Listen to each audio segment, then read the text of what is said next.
যারা প্রডিউসার তারা নেহাতি ব্যবসার জন্য আসছে, বা তারা বাংলার বাইরের ভিন্নভাষী, তাদের কাছে বাঙালি গল্প, বাঙালি সেন্টিমেন্ট যেটা তাদের কাছে খুব একটা এসেনশিয়াল নয়। আমি আপনার সঙ্গে সহমত নই, একদম সহমত নই যে তার জন্যই এটা হচ্ছে। না না, এটা আমি সহমত নই।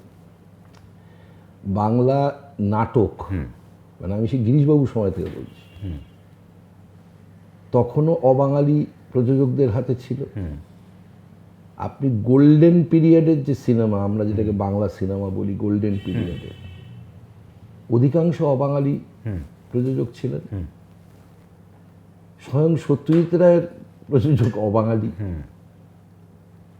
এটা কারণ নয়।